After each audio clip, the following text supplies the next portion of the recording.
꼬리가 머리가 되는 것은 진리가 아닙니다. 하나님의 위대함에 대해서 절대로 잊지 마십시오. 여러분은 아무것도 아니라는 사실들에 대해서는 더더욱 고통스럽고 어려울지라도 실상은 그게 복인 거예요. 그게 복인 거예요. 예수 이름을 써서 마귀를 박살내고 귀신을 쫓아내고 병을 저주하고 주와 같이 길 가는 것 즐거운 일 아닌가. 우리 주님 걸어가신 발자취를 밟겠네.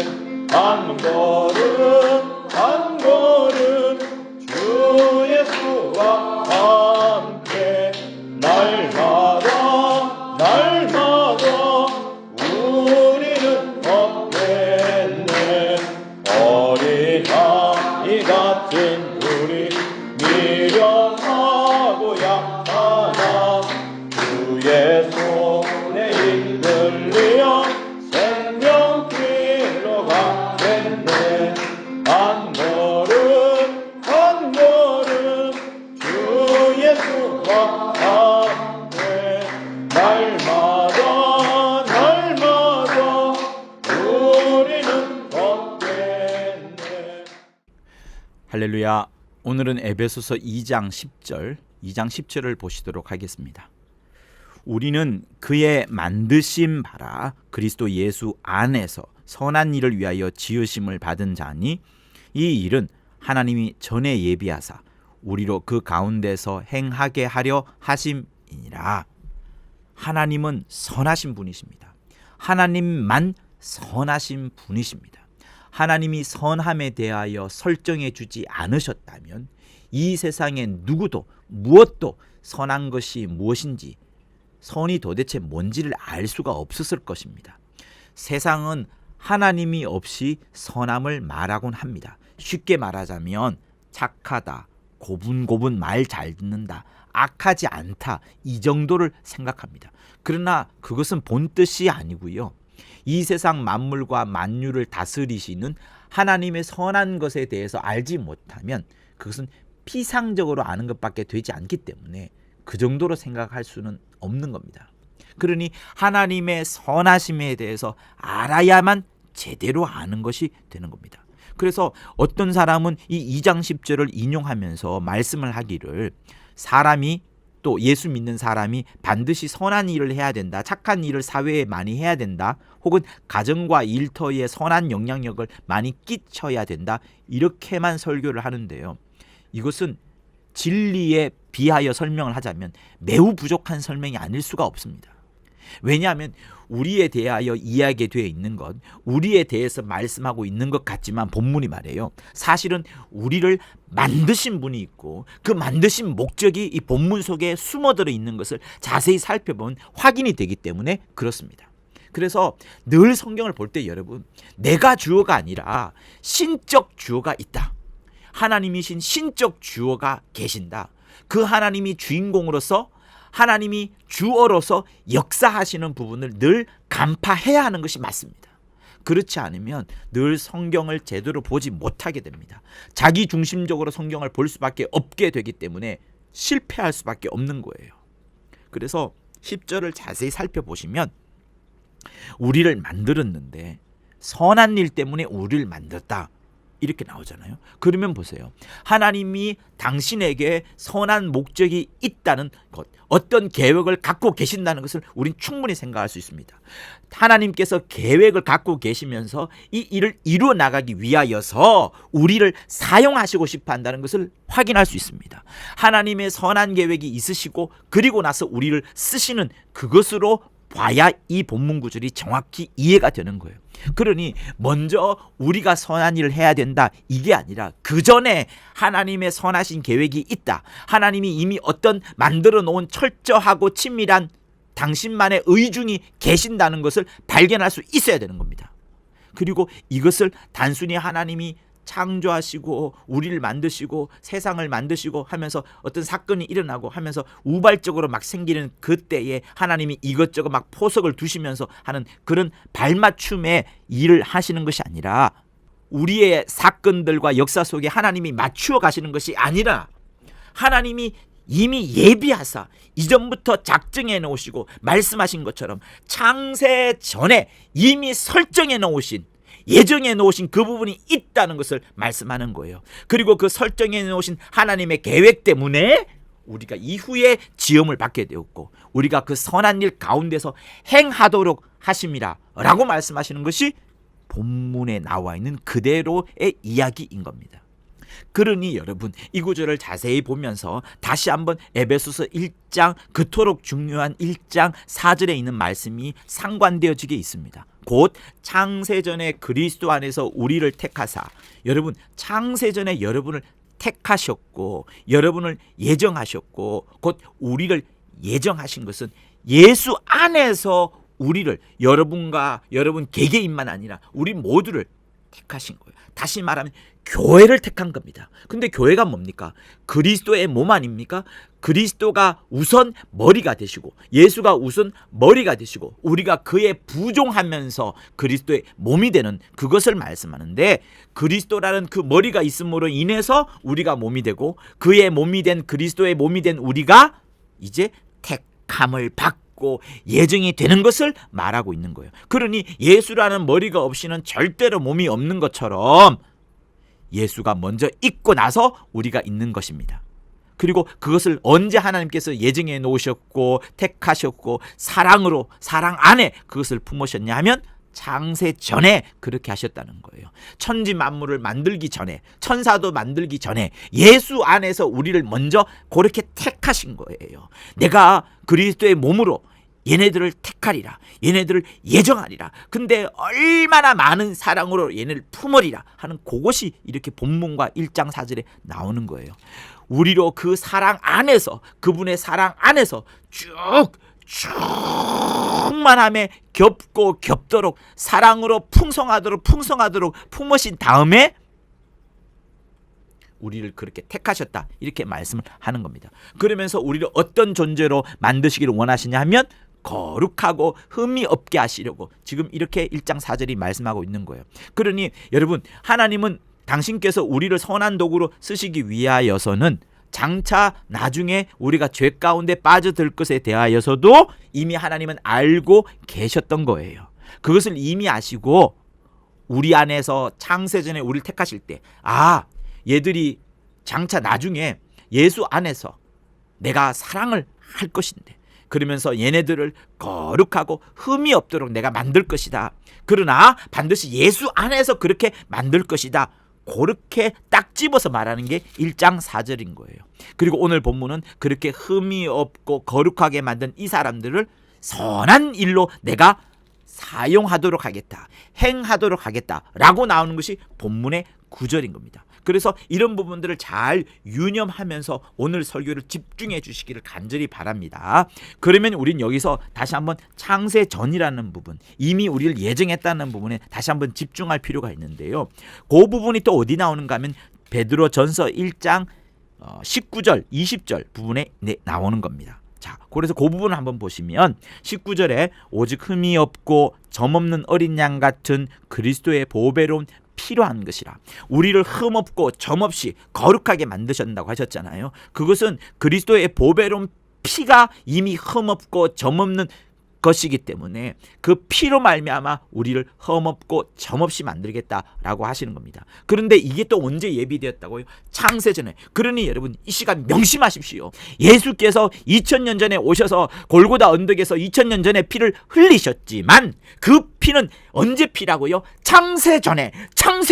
여러분 절대 명심하십시오. 예수 그리스도의 피는 창세전에 예비된, 미리 알리심 받은 것이지만 말세에 나타난, 창세전부터 예비되고 알리심 바 되었지만 2000년 전 말세 때에야 우리를 위하여 나타내신 바 되었다라고 말씀하시는 겁니다.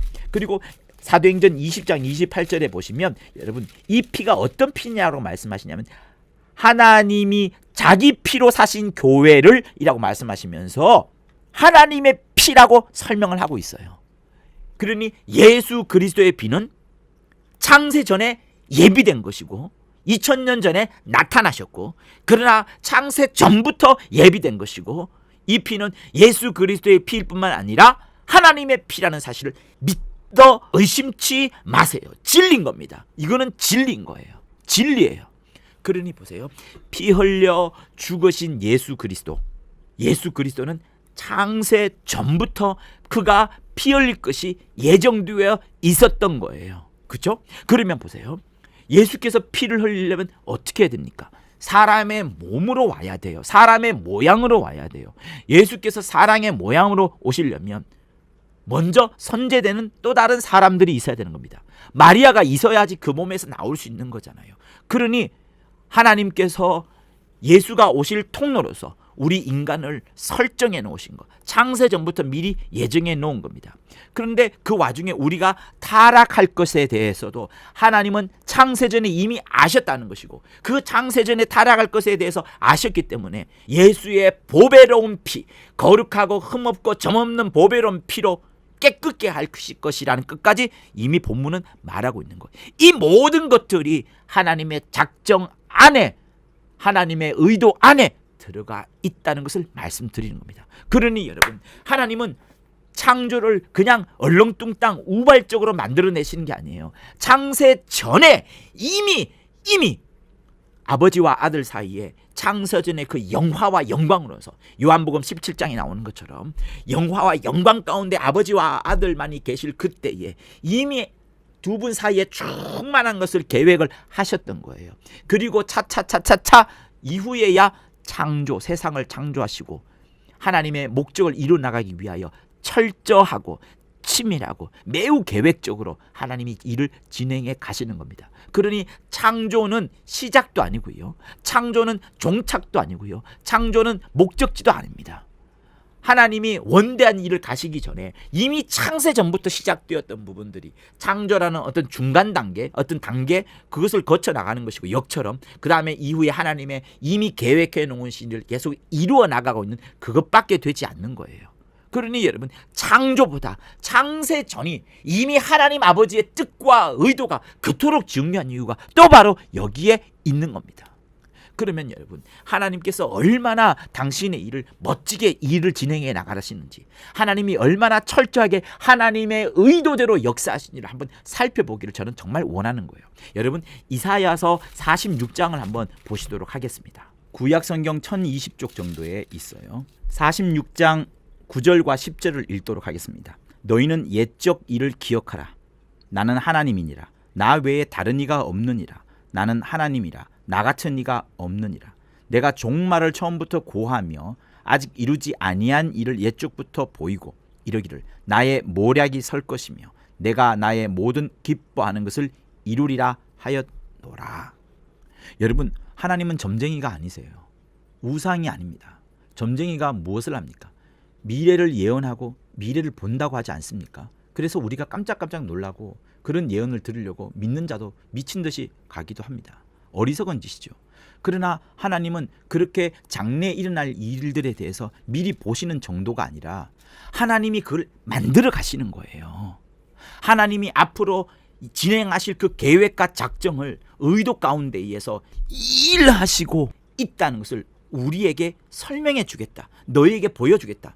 장차 일어날 일들을 알려주는 그런 점쟁이 정도를 말하는 게 아니고, 그게 아니라 이미 내가 계획한 것을 점쟁이가 보고서 볼 수 있을 뿐 정도이지, 그러나 하나님의 일이 아니라 겨우 사람의 일, 귀신의 일들을, 미래 일들을 그들이 볼 뿐인 것이지, 하나님은 그게 아니라 이미 자기가 작정해 놓은 일들을 만군의 주시오, 만군의 하나님이신 그 하나님 당신께서, 만유와 만유의 하나님께서 당신이 계획해 놓은 일들을 이미 우리한테 말씀해 주고, 아니면 말씀해 주지 않은 분들은 누군가가 안다 할지라도, 예언자들이나 선지자 안다 할지라도 하나님은 스스로 당신의 일을 우리에게 기억하게 할 정도로 나는 하나님이라, 나는 하나님이라, 나 같은 이가 없느니라, 나 위에 다른 이가 없느니라 라고 충분히 알 수 있을 정도로 종말에 대해서 처음부터 너희한테 일러주면서 일을 할 것이고, 옛적부터 아무도 이루지 못한 일들을 내가 이루어가면서 정말 나의 지혜가 우뚝 서는 것들을, 그러면서 내가 기뻐하는 것들을 너희에게 다 보여주리라 라고 말씀하시는 부분이 이사야서 46장 바로 본문의 구절인 겁니다. 그러니 여러분, 신구약 성경에 있는 수많은 예언들은 하나님께서 이미 이루시겠다고 선지자를 통하여서 약속한 것을 정말 이루어갔던 거예요. 그 예언이 성취된 거죠. 그뿐만 아니라 하나님 앞으로 당신이 진행해 나가실, 일으키실, 계획하실 일들을 작정하시고 치밀하게 계획을 세우시고 그 목적하신 바대로 계속해서 진행하신다는 것을 우리에게 보여주겠다는 것을 말씀하시는 겁니다. 그러면 과연 하나님의 궁극적인 의도, 궁극적인 계획 혹은 하나님의 의도가 무언가를 우리는 살펴볼 필요가 있는 거예요. 근데 그거를 뭐 하나님의 의도라 먼저 설명해도 좋겠지만 우선은 본문이 에베소서에 있는 것인 만큼 에베소서의 입장에서 보자면 여러분 이렇습니다. 자, 보십시오. 20절에서 여러분 읽어봐 충분히 알 거예요. 그 능력이 그리스도 안에서 역사하사 죽은 자들 가운데서 다시 살리시고 하늘에서 자기의 오른편에 앉히사 모든 정사와 권세와 능력과 주관하는 자와 이 세상뿐 아니라 오는 세상에 일컫는 모든 이름 위에 뛰어나게 하시고 만물을 그 발 아래 복종하게 하시고 그를 만물 위에 교회의 머리로 주셨느니라. 이렇게 말씀하시면서 예수 그리스도로 완전히 하나 되게 하는, 예수 안에 모든 것을 통일해버리는 그것으로 에베소서는 설명하고 있는 거예요. 그게 하나님의 목적인 겁니다. 그리고 2장부터는 무엇이라고요? 인간과 관련된 부분들을 하나님이 그 원대한 계획, 예수 그리스도를 만물의 머리로 완전히 통일시켜버리는 그 계획에 있어서 인간들을 어떻게 써와셨는지에 대해서 2장부터 자세히 나오는 거예요. 허물과 죄로 죽었던 먹보다도 검은 너희였지만 너희를 은혜를 베푸시고 하나님의 선물로서 너희를 구원하시고 그뿐만 아니라 너희를 통하여서 선한 일을 만들어 가시려고 하는 그 목적으로 지금 진행하고 있다라고 하고 있는 거예요. 그러니 1장에는 완전히 하나님 본연에 대한 하나님의 계획에 대해서만 충만한데 특별히 압축을 하자면 하나님의 의도는 예수 그리스도를 만물의 머리로 만드는 그것을 말씀하시는 거예요. 그게 또 어디 나옵니까? 우리가 잘 알고 있는 빌립보서에 나오지 않습니까? 그죠? 자, 빌립보서 2장을 읽기 전에 이걸 먼저 봤으면 좋겠어요. 히브리서 1장을 한번 보시도록 하겠습니다. 히브리서 1장 2절과 3절은 하나님 아버지의 고유한 뜻이에요. 아버지께서 아들에 대해서 어떤 뜻을 갖고 계셨다는 거 창세 전에 말씀하시는 겁니다. 자, 이 모든 날 마지막에 아들로 우리에게 말씀하셨으니 이 아들을 만유의 후사로 세우시고 이게 아버지 하나님의 뜻이에요. 아들을 만유의 후사로 세우겠다. 또 아들로 말미암아 모든 세계를 짓겠노라. 이 아들이 누구냐? 하나님의 영광의 광채, 나의 영광의 광채다. 내 본체의 형상이다. 하나님의 능력의 말씀으로 만물을 붙드실 것이다. 죄를 정결케 하는 일을 그가 할 것이다. 높은 곳에 계신 위엄의 우편에 앉게 될 것이다. 누구보다도 아름다운 이름을 얻게 될 것이다. 요게 하나님 아버지의 뜻이셨습니다. 아들을 향한 아버지의 뜻이었어요. 다시 말하면 후사를 세우시고 그로 하여금 모든 세계를 짓고 그 모든 세계를 넘겨주시려고 하는 아버지의 뜻이 계셨던 거예요. 그런데 예수께서는 거기서 한사코 조금 표현하자면 거부합니다. 노우가 아니라 감히 제가 그것을 어떻게 받겠습니까? 그 하나님과 방불 할 수밖에 없는 그 세계를 어떻게 제가 받을 수 있겠습니까? 하면서 매우 겸손한 마음을 보여주셨어요. 그래서 그는 근본 하나님의 본체이시나 하나님의 본체예요. 하나님의 본체예요. 그래서 하나님과 동등됨을 취해도 괜찮습니다. 그러나 그렇게 동등됨을 취할 것으로 여기지 아니하시고 알다시피 빌립보서에 있는 내용이죠. 오히려 자기를 비워버립니다. 종의 형체를 가져버립니다. 하나님께서, 하나님과 동등되신 분께서 사람들과 같이 낮아져 버렸어요. 사람의 모양으로 나타나 버리셨습니다. 그렇도록 자기를 낮추시고 낮추셨는데 어디까지 낮추셨느냐? 죽기까지 낮추셨고 죽기까지 낮추시기 위하여 복종하셨고 그러면서 십자가에 달려 죽으신 거예요. 그러자 하나님께서 그런 낮아지심, 그런 하나님을 향한 존경과 경외하심을 보여주었을 때 다시 말하면 예수 그리스도께서 그토록 겸업과 겸비로 겸손으로 낮아지셨을 때 하나님께서 그를 지극히 높여 모든 이름 위에 뛰어난 이름을 주시고 하늘에 있는 자들, 땅에 있는 자들, 땅 아래에 있는 자들까지 모든 무릎이 예수 이름에 꿇으라 이렇게 하시고 예수를 통하여서 모든 입으로 예수가 그리스도요 주라 이렇게 시인할 뿐만 아니라 드디어 이제 하나님 아버지께 영광을 돌리게 하는 예수를 통하여 모든 만물과 모든 입술들과 모든 무릎들이 다 아버지께 영광을 돌리도록 하는 이 계획을 하나님이 갖고 계셨던 거예요. 그러니 여러분 이 엄청난 하나님의 의도, 하나님의 궁극적인 목적 이것을 여러분 절대로 잊으시면 안 되는 겁니다. 성경의 제일 중요한 사실들이 바로 이거예요. 우리를 구원하고 마귀를 진멸하는 이거는 저 뒤에 있어도 괜찮습니다. 하나님, 당신이 하나님 아버지와 하나님의 아들이 어떤 관계 속에서 그 하나님의 제1의도를 이루어 가셨는지에 대해서 분명히 아셔야지 여러분 겸손과 겸허를 배우게 되는 것이고, 그토록 아들을 사랑하시고 아들은 아버지를 그토록 높여드리고 존경하고 극대화한다는 것을 여러분 배울 수 있어야 되는 거예요. 당연히 배워야 되는 겁니다. 당연히 우리의 영은 그거를 듣기를 원하시는 거예요. 그래서 하나님의 이 원대한 계획 속에 있으려면 여러분 어떻게 됩니까? 예수께서 사람의 모양으로 오셔야 되잖아요. 종의 형체를 가지고 사람의 모양으로 오셔서 낮추시고 죽기까지 복종하셔서 십자가에 죽으시려면 사람이 필요한 겁니다. 그래서 이 목적 때문에 하나님께서 하나님의 백성들을 붙잡으신 것이 이스라엘 백성이고, 그러면서 예수 이후에 하나님의 자녀 삼으시고 그들을 구원에 이르기 위해서 끄집어낸 것이 바로 우리들이 되는 겁니다. 그러니 여러분 우리가 어떻게 살아야 될까요? 하나님의 목적에 맞도록 하나님의 의도에 맞도록 살아야 되는 것이 맞는 겁니다. 결국은 다 하나님의 영광을 나타내기 위한 것인데, 아버지와 아들과의 이 관계를 제대로 알지 못하면 썰렁설렁하게 알 수밖에 없으면 또 여러분 잘못된 신앙의 길로 빠져들 수밖에 없는 거예요. 그러니 보세요. 하나님의 이 원대한 역사 속에 도무지 우리는 죄악 가운데 있었던 피할 수 없는 허물과 죄로 죽었던 우리였지만 그 죄악 속에 빠져있던 우리들을 구원해내시고 당신의 능력과 당신을 지혜를 주시고 당신의 영광을 마구마구 비춰주면서 우리로 하여금 하늘에 살고 하늘에서 정말 왕같은 대사장으로 거닐 수 있도록 하시려고 하는 것이 하나님의 뜻이셨던 겁니다. 얼마나 멋져요.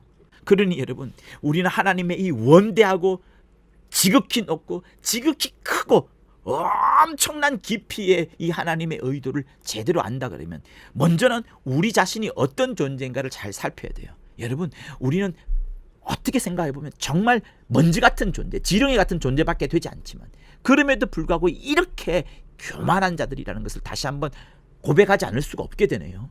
여러분 베드로 전서에 보시면 풀과 꽃이 나와요. 1장 24절에 있는 말씀인데 이사야서 40장 6절에 있는 말씀과 같습니다. 모든 육체는 풀과 같고 그 모든 영광이 풀의 꽃과 같으니 풀은 마르고 꽃은 떨어지되 오직 주의 말씀만 세세토록 있도다. 여러분 먼지 같은 우리, 풀과 같은 우리, 영광이라 해봐야 풀의 꽃과 같은 우리, 그게 바로 우리의 현실입니다.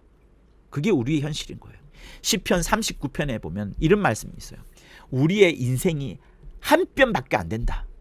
한낱 입김에 불과하다. 모든 것이 헛되다.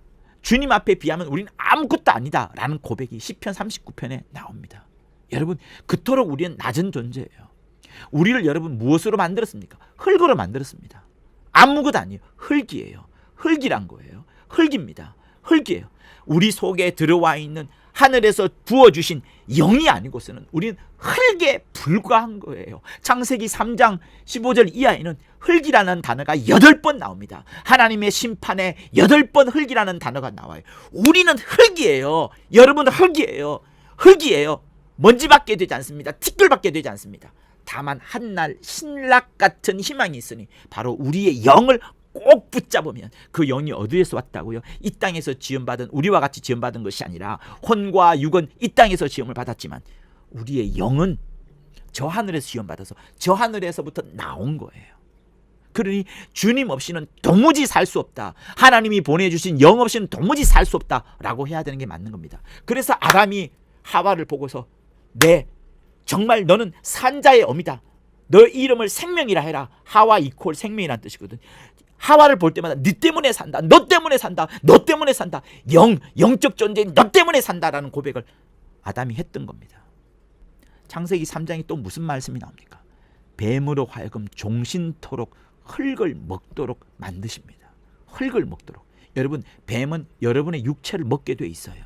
우리의 영은 못 먹습니다. 우리의 영은 하늘에서 왔기 때문에 뱀은 계속해서 우리의 육체를 먹을 수 있는 힘이 있어요. 저주받은 뱀이 계속 우리의 흙을, 우리의 몸을 먹습니다. 그러니 하나님께서 생명을 불어넣어 주지 않으셨다면 우리 인간은 아무것도 아닌 존재, 아무것도 아닌 존재인 겁니다. 그래서 호모 닉소르, 절대 의존적 존재라고 말씀하는 이유가 절대 하나님을 의존해야만이 살 수 있다라는 것을 계속 말씀드리는 거예요. 그러니 하나님의 이 원대한 계획, 하나님의 이 엄청난 의도 앞에서 우리는 아무것도 아니라는 사실을 빨리 깨닫고 내 자신이 오직 하나님만을 꼭 붙잡아야 살리라는 그 결심을 하는 여러분이 되기를 예수 이름으로 축원합니다. 그렇다면 우리 이제 어떻게 살아야 될까요? 하나님께서 당신의 의도를 갖고 계시고 그 의도의 제일 끝자락에 하나님의 영광을 드러내시는데, 이토록 하나님은 당신의 즐거우심을, 당신의 기뻐하심을, 당신의 뜻을 위하여서, 당신의 의도를 위하여서 이 온 천하 만물과 만유를, 우주를 경륜해 나가시는 모습들을 여러분 보셔야 되는 거예요. 그래서 하나님은 모든 자연의 어떤 법칙을 두셨어요. 해가 어떻게 흘러가고 중력과 또 지구의 자전과 공전과 우주와 은하와 이 온 우주들이 어떻게 흘러가는지, 빛은 무엇이고 빅뱅은 무엇이고 또 별들이 소멸되는 블랙홀은 무엇이고, 이런 하나의 법칙들을 다 만들어 놓았습니다. 과학자들이 그 하나씩 발견해 나가죠. 그러나 하나님은 그런 법칙들도 한 방에 깨뜨리기 시도하는 거예요. 태양이야 15분 뒤로 물러가, 태양이 앞으로 가, 태양이 멈춰, 이렇게도 하시고, 비를 어떤 데는 빨리 주시기도 하시고 늦게 주시기도 하고, 태풍을 한 번에 싹 몰게 가면서 온 바다를 휩쓰면서 온 물이 깨끗게 만들기도 하시고, 사람들에게 또 동물들에게 재해로 다가오긴 하지만, 그리고 자연에 수많은 이상한 현상들이 생기긴 하지만, 홍수를 쓸어버리시기도 하시고 가물을 퍼붓기도 하시지만, 하나님께서는 그러면서도 이곳에는 풍성한 수확을 거두기도 하고, 또 이곳에서는 메말라가지만 그 다음에 또 풍성한 수확을 베풀기도 하시면서, 하나님은 자유자재로 정말 우리의 생각과 상상을 뛰어넘으면서 마음껏 역사하시는 분이 하나님이신 거예요. 하나님의 위대함에 대해서 절대로 잊지 마십시오. 여러분은 아무것도 아니라는 사실들에 대해서는 더더욱 잊지 마시라는 사실을 말씀드리고 있는 거예요. 자, 그러면 이런 와중에서 우리를 과연 어떻게 만들어 가시고자 하는지, 하나님께서 우리를 만드신 것은 선한 목적으로 선한 일을 행하심이라 라고 하시는데, 하나님이 우리를 선한 일로 만들어 가시기 위하여서 하나님께서 어떤 일들을 해 오셨는지를 4가지 혹은 5가지로 한번 살펴보도록 하겠습니다. 잘 들어보세요. 이 본문에 있는 것처럼 우리로 하여금 선한 일을 위하여 지으심을 받았다라고 했기 때문에, 이 선한 일을 위해서 그냥 내버려 두는 것이 아니라, 아까 에베소서 1장에서도 읽었던 것처럼 우리에게 예수 그리스도의 보배로운 피로 거룩하고 흠이 없게 하신다, 이렇게 말씀을 하셨지 않습니까? 이거를 요한복음의 용어로 말하자면 거듭나게 하셨다, 이렇게 할 수 있습니다. 거듭나게 하셨다. 우리가 모태의 태중에 다시 들어간다고 해서 거듭나는 게 아니라, 물과 성령으로 거듭나야지, 물과 성령으로 거듭나야지 새롭게 거듭나는 겁니다. 그래서 고린도 후서 5장 17절에서는 이 표현을, 그런즉 누구든지 그리스도 안에 있으면 새로운 피조물이라, 이전 것은 지나갔으니 보라 새 것이 되었도다 라고 하면서 우리로 하여금 완전히 새로운 존재로 거듭났다는 것을 말하고 있어요. 또 이 거듭났다는 것을 어떻게 또 다르게 표현하냐면, 골로새서 1장 같은 경우에는 흑암의 권세, 그 흑암의 권세 아래에 있던 흑암의 나라에서 완전히 끄집어내어 가지고 그의 사랑의 아들의 나라로 옮겼다라고 골로새서에서 표현하고 있습니다. 우리 한번 보도록 할게요. 거기 1장 13절에 있을 거예요. 네, 여기 있습니다. 그는 보이지 아니하는 하나님의 형상이요 모든 창조물보다 먼저 나신 자니, 예수에 대해서 말씀하시는 거예요. 만물이 그에게 창조되되 하늘과 땅에서 보이는 것과 보이지 않는 것들과 혹은 보좌들이나 주관자들이나 정사들이나 권세들이나 만물들이 다 그로 말미암고 그를 위하여 창조되었고, 그가 만물보다 먼저 계시고 만물이 그 안에서 함께 섰느니라. 그러면서 그가 근본이에요. 죽은 자들 가운데서 먼저 나신 자요, 그는 친히 만물의 으뜸이 되십니다. 아버지께서는 모든 충만으로 그분 예수 안에서 거하시고, 이렇게 하시면서 다시금 본문의 말씀을, 다시금 에베소서의 말씀을, 다시금 히브리서 1장의 말씀, 다시금 빌립보서 2장의 말씀, 아까 조금 전에 했던 것처럼 하나님의 의도를 다시 풀어내고 있는 겁니다.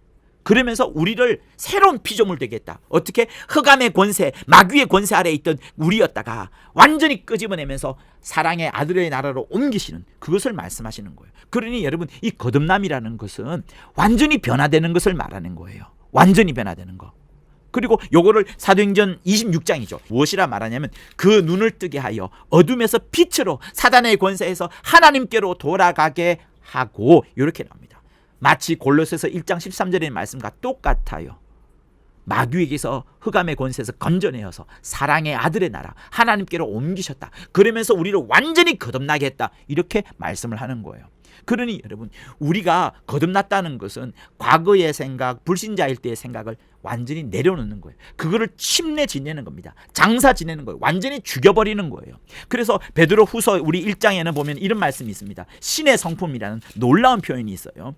1장 4절에 이로써 그 보배롭고 지극히 큰 약속을 우리에게 주사 이 약속으로 말미암아 너희로 정욕을 인하여 세상에서 썩어질 것을 피하여, 세상에서 정욕을 가지면서 하는 그런 것들을 피하여 신의, 세상에서 썩어질 것을 피하여 돼 있고요. 신의 성품에 참여하는 자가 되게 하려 하셨으니 너희가 더욱 힘써 믿음의 덕을 덕에, 지식을 지식에, 절제를 절제, 인내를 인내에, 경건을 경건에, 형제의 우애를 형제의 우애에, 사랑을 공급하라. 이렇게 나옵니다. 그러니 여러분, 거듭났다는 것은, 여러분이 예수 믿어서 정말 새로운 피조물이 되었다는 것은, 정말 여러분이 그것을 신하신다면 여러분이 신의 성품에 참여하는 거예요. 신의 성품이 악함이 있겠습니까? 더러움이 있겠습니까? 죄악이 있겠습니까? 아닌 거예요. 여러분, 예수 믿는 자들은 어느 누구도 도덕 폐기론을 말하지 않습니다. 진짜 예수 믿는 사람들은. 그런데 어떤 사람은 도덕 폐기론을 주장하는 것은 잘못됐다, 도덕 폐기론을 말하는 게 아니다 라고 하면서 오히려 다시금 도덕으로 몰두하는 자가 있습니다. 도덕과 윤리에 빠져드는 그것은 종교와 철학인 것이지 그리스도를 믿는 참된 신앙이 아니에요. 진리가 아니에요. 여러분, 신의 성품에 참여하는 거예요. 내가 도덕을 지키고 윤리를 잘 지키라는 차원이 아니라 내가 신의 성품에 참여한 거듭난 자이다 보니까 도덕과 윤리가 자연스레 지켜지는 거예요. 따라오는 거라는 거예요. 도덕과 윤리는 관심도 없는 겁니다. 다만 내가 하나님의 성품에 참여하려다 보니까 도덕이 따라오는 거, 윤리가 따라오는 것을 말하는 거죠. 거꾸로 말하지 마세요. 잘못된 말씀을 전함으로 인하여서 꼬리가 머리가 되는 것은 진리가 아닙니다. 도덕 폐기론이 아니다라 말하면서 도덕을 강조하는 게 이게 뭐예요? 그건 잘못된 겁니다. 그러니 하나님께서 우리를 선한 사람으로 선한 일을 행하시는 자로 만들어가기 위하여서 첫 번째 하신 것은 우리를 거듭나게 하시면서 신의 성품에 참여하게 하는 완전히 새로운 피조물로 만드셨다는 사실들을 여러분 잊지 마셔야 되는 거예요. 그리고 하나님은 두 번째, 이제 우리를 또 어떻게 이끄시냐면 견인하시는 겁니다. 견인. 레카차 여러분 생각하시면 돼요. 레카차가 뒤에 끌려온 차를 마음껏 자기가 인도해 갑니다. 자기 목적지를 향하여 견인하는 차가, 레카차가 계속 끌고 가는 것처럼 우리를 견인해 나가는 거예요. 보세요. 우리는 그의 만드신 바라 그리스도 예수 안에서 선한 일을 위하여 지으심을 받은 자니 이렇게 말씀하지 않습니까? 그것처럼 하나님이 만드신 이유가 있는데 선한 일을 목적을 두고서 그 선한 일의 목적이라는 레카차의 목적지를 설정한 다음에 우리는 그 레카차에 끌려서 견인되는 거예요. 따라가는 거예요. 하나님께서는 우리가 선한 일 가운데 행하도록 미리 정해 놓으신 겁니다. 미리 정하다, 미리 예정해 놓으신 겁니다. 그러니 우리가 선한 일을 하고 나서 자랑할 수 있어요, 없어요? 자랑할 수 없어요. 레카차가 가자는 대로 갔는데, 레카차가 이끄는 대로 갔는데 내가 선한 일을 했지만 그 선한 일이 내가 한 거냐고요. 성령께서 나를 견인해 가신 거라니까요. 그게 맞는 겁니다. 그래서 시편 48편에 보면 이런 말씀이 있습니다. 하나님은 영영하신 하나님이시다. 하나님은 영영이 우리 하나님이시니 우리를 죽을 때까지 인도하시리로다. 요 인도가 견인이란 뜻이에요. 하나님은 우리 성도를 일평생 저 하늘까지 견인하시려고 하나님의 크신 사랑을 결코 꺾지 않습니다. 우리를 향해서, 그래서 고린도후서 13장 5절에 그 유명한 말씀이 있지 않습니까? 너희가 믿음 있는가? 너희 자신을 시험하고 너희 자신을 확정하라. 만약에 너희가 예수 안에 있는 것을 너희가 알지 못하면, 스스로 알지 못하면 너희는 버리운 자니라 라고 말씀하시는 거예요. 여러분들이 예수 안에 끌림을 받고 있습니까? 견인되어 가고 있습니까? 내가 원치 않는 삶으로 흘러가고 있습니까? 그러니 우리의 신앙생활이라는 것은 내 마음대로가 아니라 더 성령대로 이끌려 받다 보니까 더욱더 진지하게, 더욱더 진솔하게, 더욱더 순수하게 할 수밖에 없는 거예요. 왜? 우리를 일평생 하나님이 저 하늘까지 견인하시는 그 목적이 있기 때문에, 그 하늘까지 레카차로 끌고 가시려 하기 때문에. 그러니 여러분, 우리 삶 가운데에는 충성이란 단어가 사라질 수 없는 거예요. 누가 충성입니까? 예수께서 충성 아니겠어요? 아멘이시오, 충성이시오, 참된 증인이시오, 하나님의 창조의 근본이신 예수라고 계시록 3장 14절에서 말씀하고 있습니다. 그러니 우리에게 더 큰 믿음을 주사 충성하도록 하나님이 만드시는 거예요. 믿는 자가 중도에 탈락할 수 있도록 어떤 얼음장을 놓거나 협박하는 말씀이 아닙니다. 너희 자신을 시험하고 너희 자신을 확정하라는 것은 우리가 계속해서 충성하도록 이끄는 말씀이지 얼음장 놓는 말씀이 아닌 거예요. 그토록 하나님은 계속해서 우리를 견인해 나가시는 거예요. 이거를 누구한테도 빼앗기지 아니하고 본인 스스로 절대로 꺾지 않는 결심으로서 이걸 갖고 계시는 겁니다. 그러니 여러분, 하늘까지 다다르기 이전에 여러분 중도에 탈락하지 마십시오. 신앙의 정절을 지키세요. 침내면 침내이지 세례로 바꾸는 것이 아닙니다. 하나님께서 이렇게 진리를 말씀해 주시면 그 말씀대로 정말 목숨을 걸고 견뎌야 되는 거예요. 그런데 어떤 조직에 쓴맛이 있다거나 아니면 좋은 게 좋은 것이라는 그 감정적에 휘말려 가지고 진리를 버려버린다면 정말로 여러분 나중에 후회하게 되는 겁니다. 마태복음에서 내가 너희와 세상 끝날까지 함께 있으리라 라고 말씀하셨습니다. 그 말씀은 지워지지 않아요. 누구든지 찢어버릴 수 없습니다. 하나님은 우리 스스로 모두가 다 자기를 부인하는, 자기 십자가를 지고 가는 그 과정으로 계속 우리를 이끄실 거예요. 왜? 그래야 하늘을 소망할 수 있기 때문에. 여러분들이 이 땅에 소망과 뿌리를 내리지 않도록 하나님은 계속 레카차로 여러분의 삶을 견인해 가시는 거예요. 그래서 그 과정이 십자가형을 당하신 주님처럼 고통스럽고 어려울지라도 실상은 그게 복인 거예요. 그게 복인 거예요. 환난과 핍박을 받는 그것이 바로 복인 거예요. 그 고통이 바로 열매인 겁니다. 나중에 얼마나 여러분들을 빛내게, 여러분 자신을 빛내게 그 영광스러운 열매, 그 영광스러운 면류관의 반이 지금 우리가 받고 있는 고통과 핍박과 환난이 되는 겁니다. 그러니 하나님께서 여러분을 계속 견인한다는 사실, 아까 첫 번째는 우리를 거듭나게끔 하시고 신의 성품을 참여하게 하신 다음에 우리를 계속 레카차에 태워가지고 우리 끌고 가시는 그 모습을 여러분 절대로 잊지 마십시오. 그것이 바로 우리를 하나님께서 선한 일로 만들어 가시는 그 두 번째 과정이 되는 거예요. 자, 그리고 우리를 그렇게 끌고 가시면서 그냥 또한 우리가 마귀라는 악한 존재로부터 내버려 두지 않습니다. 주기도문에 뭐라고 나와요? 우리를 시험에 들지 말게 하옵시며 다만 악에서 구하옵소서라고 나옵니다. 하나님은 여러분을 어떤 악한 세력으로부터, 어떤 병으로부터, 어떤 저주로부터 지켜내시는 거예요. 요즘은 목회자도 저주를 한다고 하더라고요. 그것도 강대상에서. 여러분, 그런 말은 절대로 듣지 마십시오. 혹 귀에 들려오더라도 그분이 잘못 말씀하셨겠거니 하면서 그것을 마음에 두지도 말고 전하지도 말고 생각지도 말고 듣지도 마십시오. 귀를 물가에 가서 10번을 씻으세요.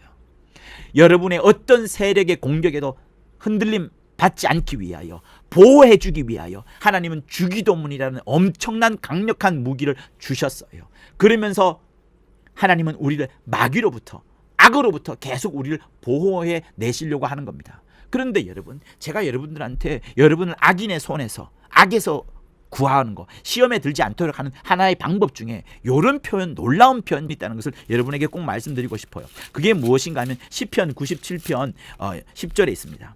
이렇습니다. 여호와를 사랑하는 너희여 악을 미워하라. 저가 그 성도의 영혼을 보존하사 악인의 손에서 건지시니라.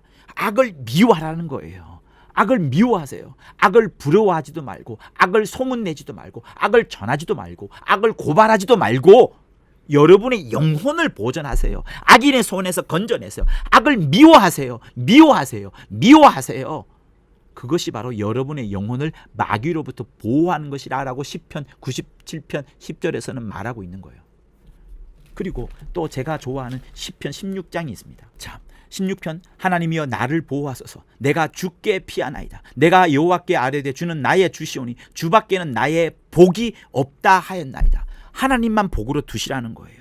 땅에 있는 성도는 존귀한 자니 나의 모든 즐거움이 저희와 함께 있도다. 다른 신에게 예물을 드린 자는 괴로움이 더할 것이라. 나는 저희가 드리는 피의 전제를 드리지 아니하며 내 입술로 그 이름도 부르지 아니하리로다. 다른 신은 섬기지 않겠다는 거예요. 그것이 하나님으로부터 내가 보호를 받는 거, 악한 마귀가 나를 공격하지 못하게 하는 그것이 된다는 것을 말씀하시는 겁니다. 그러면서 계속 어떻게 하는 것이 하나님의 보호인지 나와요. 9절 이러므로 내 마음이 기쁘고 내 영광도 즐거워하며 내 육체도 안전히 거하리니 이는 내 영혼을 음부에 버리지 아니하시며 주의 거룩한 자로 썩지 않게 하실 것입니다. 주께서 생명의 길로 내게 보이시리니 주의 앞에는 기쁨이 충만하고 주의 우편에는 영원한 즐거움이 있나이다. 이렇게 나옵니다. 하나님께서 여러분을 사랑하시기 때문에 여러분 모두를 다, 모든 성도를 다 마귀로부터 보호하려고, 그리고 악인은 반드시 멸하시려고 하는 그 구절들이 시편에 엄청 많이 나오시는 거예요.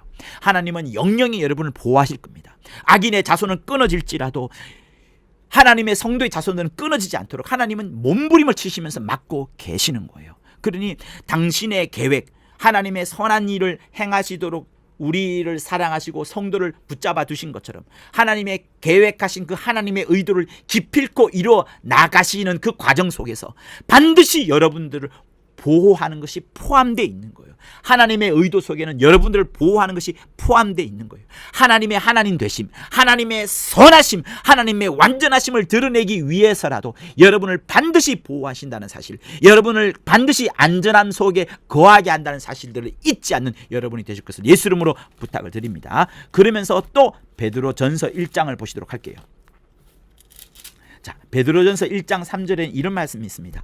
찬송하리로다 우리 주 예수 그리스도의 아버지 하나님이 그 많으신 긍휼대로 예수 그리스도의 죽은 자 가운데서 부활하심으로 말미암아 우리를 거듭나게 하사 산 소망이 있게 하시고, 아까 첫 번째 하나님의 선한 일 가운데 첫 번째가 뭐라 그랬어요? 거듭나게 하셨잖아요. 누구 때문에? 예수 때문에. 예수가 부활하심으로 인하여서 라고 베드로전서 1장 3절은 말합니다. 예수의 부활하심 이후부터 우리가 거듭나게 되었고 하늘에 소망을 두게 되었고, 그러면서 썩지 않고 더럽지 않고 죄하지 아니하는 기업을 잊게 하셨는데 무엇인가 하면 너희를 위하여 하늘에 이 썩지 않고 더럽지 않고 쇠하지 않는 기업을 하늘에 두셨다, 이렇게 말씀을 하시는 겁니다. 그러면서 우리에게 7절 너희 믿음의 시련이 불로 연단하여도 없어질 것보다 더 귀하여, 시련이 금보다 더 귀하다는 거예요. 왜? 예수 그리스도에 나타나실 때 칭찬과 영광과 존귀를 얻게 하려 함이라, 이렇게 말씀합니다. 여러분들이 신의 성품을 갖지 않고 하나님이 주시는 그 거듭남이 없이, 하나님께서 성령을 보내주사 우리를 레카차처럼 막 견인해 가시는 그런 것 없이, 마귀로부터의 보호함 없이 우리가 어떻게 하나님의 칭찬과 영광과 존귀를 얻을 수 있겠습니까? 하나님은 우리를 반드시 저 하늘에서 칭찬과 영광과 존귀를 덧입게 하려고, 우리에게 엄청난 사랑을 주시려고 저 하늘의 처소를 예비하면서까지 우리를 정말 아끼시고 사랑하시는 거예요. 그러면서 당신의 일을 해 나가시려고 하는 겁니다. 그래서 여러분, 하나님은 이것으로 그냥 끝나지 않고 마귀로부터 우리를 지켜내시고 보호하시기 위하여 예수 이름이라는 것을 주셨어요. 과거에는 그 이름을 쓸 수 없었습니다. 그러나 이미 하나님의 아들 예수께서 보좌에 들어가셔서 모든 이름이 그의 이름에 무릎 꿇게 하신 것처럼 예수 이름을 써서 마귀를 박살내고 귀신을 쫓아내고 병을 저주하고 모든 내 가정에 엄습해 있는 여러 황충들과 우환들과 저주들을 다 몰아낼 수 있도록 하나님이 하셨던 거예요. 그래서 여러분에게 안 좋은 일이 닥치면 그 이름을 써서 쫓아내세요. 저주하세요. 그리고 여러분의 영혼이 힘을 얻기 위하여서 방언기도를 열심히 하십시오. 방언기도를 오래 하세요. 방언기도를 오래 하면서 내 주변에 원수가 들끓고 있는 어떤 영적인 더러운 환경들이 있는지, 삶의 무질서가 있는지를 반드시 살펴보십시오. 여러분, 똥덩어리가 있기 때문에 파리가 들끓는 거예요. 그것처럼 귀신이 들끓는 것은 내 삶의 무질서가 있거나 내 환경 속에 귀신이 틈탈 수 있는 그런 공간들과 여백이 있다는 것을 말씀하시는 거예요. 그때 미혹의 영이 와서 우리를 괴롭히기도 하고 마귀가 그때 공작을 쓰기도 하겠지만, 더러운 귀신이 오는 것은 바로 그런 삶의 무질서와 영적인 정결하지 않은 그런 환경이 있기 때문에 그렇습니다. 그래서 방언기도를 깊이 하면서 방언기도를 한 1시간 2시간 하시고 난 다음에 방언기도를 또 계속 하시면서 주변을 살펴보세요. 무엇이 내게 영적인 무질서인지, 그 무질서가 있으면 마귀로부터 여러분을 보호할 수 있는 장치가 없어지는 거예요. 그래서 주기도문과 방언기도를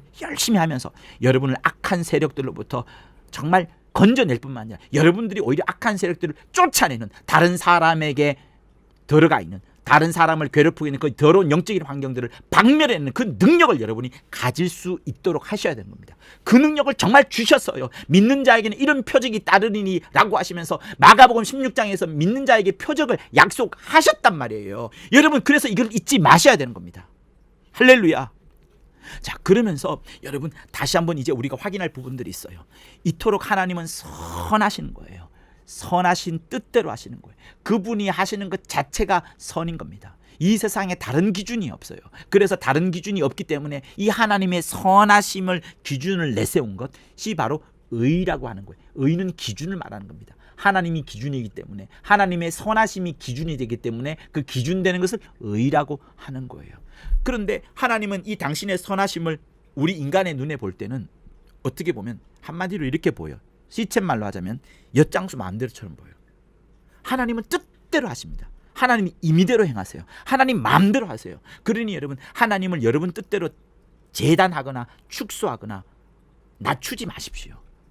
하나님을 전적으로 의지하는 것이 받는 겁니다. 하나님을 판단하지도 마세요. 하나님에 대해서 다 안다? 목회자에서 다 안다? 그런 얄팡한 생각하지 마세요. 하나님이 하나님의 일을 마음껏 진행하신다. 우리의 생각과 상상을 초월하면서 역사하신다는 사실들을 여러분 절대로 잊지 마셔야 되는 거예요. 여러분, 하나님께서 바로 공주에게 모세를 건져내도록 그렇게 마음을 쏟으신 건 놀라운 겁니다. 피부 색깔이 벌써 다를 수 있어요. 바로 공주의 피부와 건짐을 받은 모세 피부가. 그러나 그 공주의 마음 속에 이상한 마음을 심어줘가지고 그 아기 모세를 건져내게끔 한 거예요. 여러분, 요셉이 계속해서 종으로 팔려가고 감옥에 들어가고 계속 그렇게 있습니다. 근데 종으로 있을 때나 감옥으로 있을 때나 어디에 있을 때나 정말 사람들의 신망을 놓고 사랑을 받는 존재로 하나님이 그를 만드셨어요. 어떻게 그렇게 되었을까요? 에서가 동생을 만난다고 할 때 반드시 내가 복수할 것이라 목을 단단히 하고 입을 딱 깨뭅니다. 복수할 거라고. 근데 막상 만났더니 목을 오히려 껴안고 입을 맞추는 그런 사건이 있었습니다. 하나님께서 에서의 마음을 순식간에 바꾸신 거예요. 다니엘, 사드락, 메삭, 아벳느고, 여러분 이 사람들 다 죽을 위기에 처해진 사람이에요. 그러나 황관장이 마음을 확 바꾸고 오히려 호감을 가지도록 그렇게 바꿔버립니다. 하나님은 놀랍게 역사하신다는 거예요. 그리고 고레스라는 이상한 왕이 있었어요. 그 왕이 하나님을 전혀 몰라요. 종교적으로도 모릅니다. 그러나 하나님께서 마음을 심어줬더니 이스라엘 백성들을 알고 귀환하도록 허락을 해버립니다. 고레스 칙령이 영국에 있어요. 박물관에. 하나님은 진짜로 마음대로 역사하신다는 거요. 여러분 뜻대로 행하지 않아요. 우리의 선과 악의 판단대로 하지 않는다는 것을 제가 강조하는 거예요.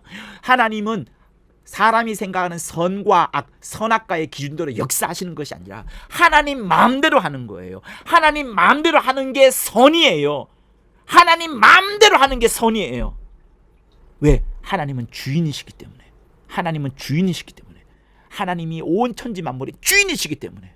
여러분, 아수르는 충분히 강대국이 될 수 있었고 온 천하를 다 지배할 수 있는 그런 나라였습니다. 이사야서를 살펴보면. 그런데 하나님께서 이렇게 해요. 내가 이스라엘을 혼내기 위하여 내가 너를 진노의 막대기로 쓰겠노라. 손에 몽둥이로 쓰겠노라. 나의 분한을 털어내는 도구로 너를 쓰겠노라. 그러면서 이스라엘을 책망하도록, 이스라엘을 혼내도록 하나님이 쓰시는 장면이 있습니다. 왜 그럴까요? 하나님 백성 아니에요, 이스라엘이? 그런데 아수르는 이방인 아니에요? 하나님은 그렇게 쓰신다니까요. 여러분, 앞으로도 우리의 삶 가운데 어떤 일이 어떻게 벌어질지 절대로 모르는 겁니다. 여러분이 어려움을 겪고 있는 가정, 사업장, 교회 전부 다 하나님이 어떻게 일하실지 아무도 몰라요. 그냥 하나님의 선하심을 믿으세요. 하나님의 선하심을 믿으세요. 여러분의 생각과 여러분의 판단과 똑똑한 사람의 판결문이나 똑똑한 사람의 어떤 글을 보고서 믿지 말고 말하지도 말고 하나님의 선하심을 주장하세요. 하나님의 선하심을 믿으세요. 그게 진짜 맞는 겁니다. 그러니 하나님은 당신의 뜻대로 하시는 거예요. 말씀하신 예언을 따라서 시간과 공간과 장소를 마음대로 역사하시고 정확하게 그때 하나님이 역사하시는 겁니다. 착한 일을 강팍하게도 만드시고 완악하게도 만드시는 거예요. 우리는 대충 생각할 수 있겠지만 하나님은 반드시 이루실 하나님의 일을 딱딱딱 정하시고 그대로 하시는 거예요. 교회 관련해서는 더더욱 그렇습니다. 하나님의 뜻대로 하시는 거예요. 책망받는 교회가 있는 반면 책망을 받지 않아서 망하는 교회가 있는 반면 책망을 받아서 망하지 않고 정말 하나님의 칭찬을 받는 교회도 나오게 되는 겁니다. 그래서 여러분, 놀라운 게 있어요. 시므온이 마지막 설교를 통해서 여러 제친 게 있습니다. 언젠가 이걸 꼭 설명하기를 원하는데 로마서 9장에서 11장에 걸쳐서 보면 이스라엘의 구원에 관해서 나와요. 그러면서 빗대어서 이방인의 구원에 관해서도 나옵니다. 이스라엘의 구원, 이방인의 구원이 함께 나와요. 왜 그런가 하면 그 이스라엘의 구원과 이방인의 구원이 합쳐져서 한 교회를 이룹니다. 한 교회를 빨리 말하자면 원뉴맨이 돼요. 원뉴맨이 그리스도예요. 그리스도의 몸이에요. 하나님은 반드시 한 교회를 이루어 나가실 거예요.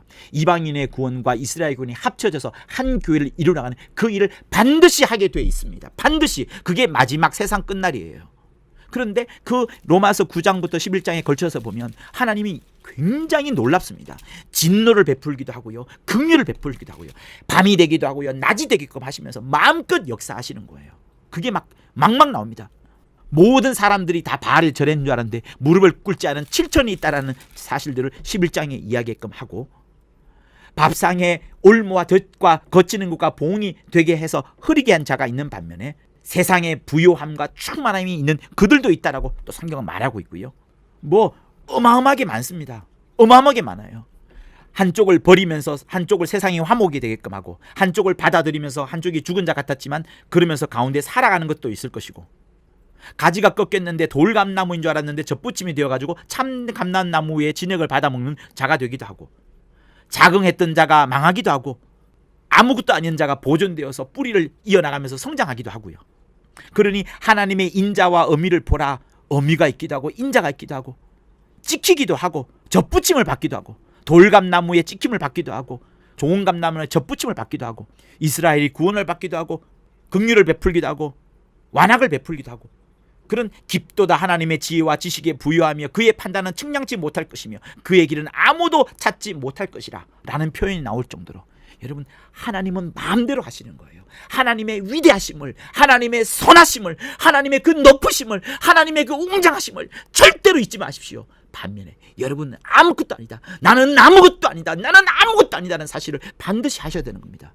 여러분을 좌절과 절망 가운데 몰아붙이려는 것이 아니라 정말 하나님 앞에 주 예수 앞처럼 겸허과 겸손의 모습을 가지라 하는 그 말씀을 가지기 위하여서, 그래야지 하나님의 계명을 받아들여서 여러분의 삶이 신의 성품을 가진 정말 거듭난 자처럼, 하나님의 견인을 받는 자처럼, 마귀의 보호를 받을 뿐만 아니라 하나님의 인도함을 받는 자처럼 그렇게 살아갈 수 있기 때문에 그런 겁니다. 할렐루야. 자, 그리고 마지막으로 여러분들에게 말씀드릴 게 있어요. 우리에게 있어서 중요한 부분이 하나 있습니다. 특별히 직분자들, 봉사하는 자들, 주의 종들한테 반드시 필요한 말씀이 있습니다. 자, 미혹의 영에 관한 부분들인데요, 우리가 신앙생활하면서 많이 놓칠 수 있는 부분이기 때문에 제가 한번 언급을 해드리고자 싶은 부분이 있습니다.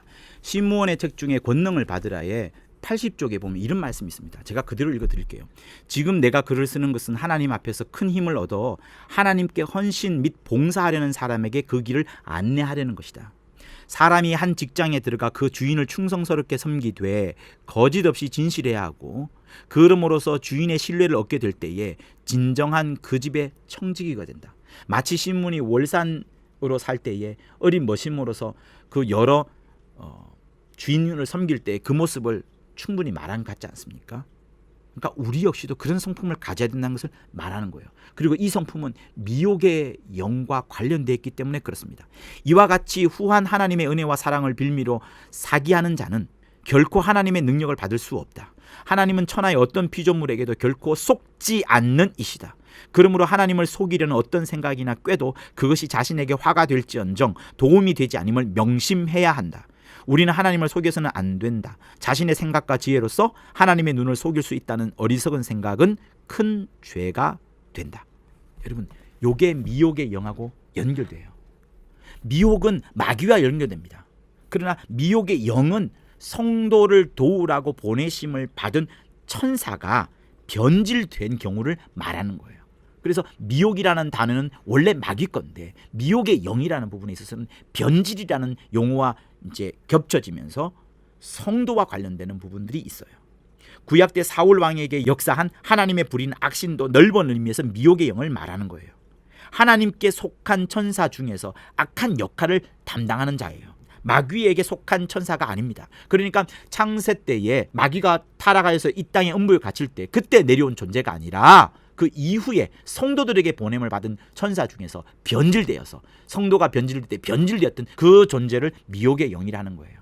왜 이게 중요하냐면 하나님의 선한 일을 이루어나가는 오늘 본문의 구절을 이루어나가는 데 있어서 미혹의 영이라는 부분이 마이너스로 계속 작동하기 때문에, 미혹의 영 때문에 귀신이 더 활발히 움직이기도 하는 이런 역사가 있고, 특별히 주의 종들, 봉사를 열심히 하고 교회 일에 열심을 내는 자들에게 이것이, 왜 하나님께서 성도를 도우라고 보내심을 주었거든요. 이것이 변질되었을 때 나타나는 부정적인 영향들이 크기 때문에 그렇습니다. 우선은 여러분 아까 신문에 그래도 보았던 것처럼 여러분의 마음을 어디에 어떻게 의지를 품느냐가 매우 중요합니다. 여러분들이 복을 원하면 복을 하나님은 역사하지만 여러분이 유혹을 원하면 하나님은 유혹을 역사하시는 거예요. 하나님은 인간의 의지를 초월하지 않으시면서 역사하기 때문에 그렇습니다. 인간의 자유의지를 충분히 존중해 주시는 거예요. 하나님이 인간의 자유의지를 허락하셨기 때문에 그렇습니다. 그 의지를 존중해 주시는 거예요. 그러다 보니 사람이 자기 의지로 결정한 것에 대해서 책임은 자기가 져야 되는 몫이 있기 때문에 마찬가지로 미혹의 영도 그렇게 적용이 되는 거예요. 신명기 30장에 우리가 알고 있는 유명한 구절이 있지 않습니까? 내가 생명과 사망과 복과 저주를 내 앞에 두었은즉 너와 내 자손이 살기 위하여 생명을 택하라, 생명을 택하라, 생명을 택하라 이렇게 말씀하시거든요. 그러나 우리는 유혹을 받아서 어두운 게 더 좋아서 다른 것을 택하기 때문에 문제가 생기는 겁니다. 결국 우리의 의지와 우리의 택함이 무엇이냐에 따라서 미혹의 영이 증가되고 아예 활동하지 못하게 된 그 역사가 나타나는 겁니다. 그리고 데살로니가 후서에도 이 표현이 있어요. 하나님이 유혹을 저희 가운데 역사하게 하사 거짓 것을 믿게 하시면 진리를 믿지 하기 싫어하고 불의를 좋아하니까 그들로 하여금 그들 모든 자로 하여금 심판을 받게 하려 하심이라. 이것이 사람의 생각의 결과라. 그렇게 나와요. 그러니 하나님이 어떤 징계의 도구로서 하나님이 징계의 도구로 이 땅에 살아있는 우리 성도들에게 징계의 도구로서 미혹의 영을 쓰시는 거예요. 하나님이 사랑의 매처럼 사용하시는 징계의 수단인 겁니다. 그러니 미혹의 영은 잘못 빠져들면 하나님의 선하신 일을 행하시기 위하여 만들어 가신 일에 엉망이 되는 것이고, 그러나 이것을 잘 판단해 보면 하나님이 징계로 나를 혼내시려고 하는구나, 나를 지옥에 보내려고 하는 것이 아니라 나를 지금 이 땅에 있을 때 나를 단단히 정신 차리시기 위하여서 미혹의 영을 그대로 두고 계시구나 라고 생각하시면서 미혹의 영을 또한 자세히 알 필요가 있는 거예요. 부모가 자식을 사랑하여 잘 되기를 바라지 않습니까? 그 마음으로 징계를 하는 것이 부모예요. 마찬가지로 하나님께서도 자기 자녀인 성도들이 하나님의 뜻대로 신앙생활을 하도록 징계를 하시는 것을 히브리서 12장은 잘 말하고 있습니다. 육신의 아버지가 그러하건대 하물며 영의 아버지께서 그러하지 않겠냐는 거예요. 우리 모두가 거룩함에 참여하고 하나님의 선한 행실을 행하도록, 그냥 착한 일이 아니라 하나님의 선한 일을 행하시도록 하기 위하여 징계하시는 거예요.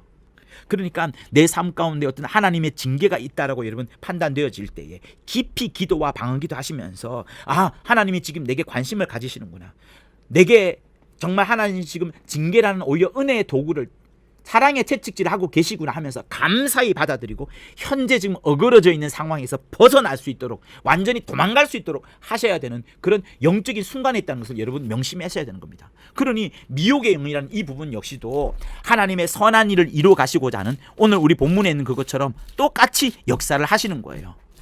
결국 정리하자면 이거예요. 하나님이 여러분과 나를 하나님의 의도하신 대로 선하신 계획을 품으시고 그 하나님의 의도하신 계획대로 우리를 쓰시고자 하시는데, 우리를 쓰시고자 할 때 먼저 하신 것이 우리를 거듭나게 하시면서 신의 성품을 가지게끔 하시고, 그 다음에 성령으로 우리를 레카차처럼 마구마구 견인하시면서 이끌어 가시고, 그러면서 마귀가 절대로 우리를 괴롭히지 못하도록 예수 이름의 그 능력과 권능을 우리에게 부여하셨고, 그러면서도 믿는 자들 가운데 정말 열심히 일하는 자들이 하나님의 저주를 받지 않도록 징계하시는 이 땅에서의 과정이 있다는 부분을 성경은 말하고 있는 거예요. 그 모든 것들이 하나님의 선한 일을 위하여 우리도 역시도 선한 일을 할 수 있도록 그렇게 준비하시는 과정으로 하나님이 만들어 놓으신 겁니다. 그래서 여러분 어느 것 하나 빠뜨리면 안 되는 거예요. 내가 정말 거듭나리라, 내 옛자는 죽여버렸노라, 내가 철저히 성령의 인도함을 견인을 받으리라, 나는 마귀를 저주하고 마귀를 박멸해내고 귀신을 쫓아내는 예수 이름으로 그렇게 쫓아내리라. 그러나 내가 봉사하는 과정 중에 또 직분을 감당하는 중에 내가 혹시나 유혹받거나 미혹이 들지 않도록 하나님은 징계도 하시는데, 그때 정신을 차려서 나의 의지를 다시금 하늘의 소망을 두고 하나님만을 바라보며 하나님의 선한 일만을 바라보며 나아가리라 하는 것을 품어야 되는 것을 오늘 설교는 여러분에게 또한 말씀을 하고 있는 겁니다. 정말 여러분들이 예수 안에서 선한 일을 위하여 지원받았다는 사실을 잊지 아니하시고, 예수 안에서 선한 일을 행하시는 여러분, 선한 일로 지으심을 받은 여러분, 선한 일을 마음껏 하시는 여러분이 되실 것을 예수 이름으로 부탁을 드립니다. 내 영혼아 예수 안에서 선한 일을 하자, 내 영혼아 예수 안에서 선한 일을 행하자, 내 영혼아 예수 안에서 선한 일을 행하자. 이제는 우리 주 예수 그리스도의 은혜와 하나님 아버지의 극진하신 사랑과 성령의 감화 감동 교통케 하심이 하나님의 선하신 하나님의 의도와 목적을 아는 자들 위에 또 예수 안에서 하나님의 선한 일을 하려는 저들 위에 영원토록 함께 있을지어다. 구독과 좋아요는 저한테 큰 힘이 됩니다. 고맙습니다.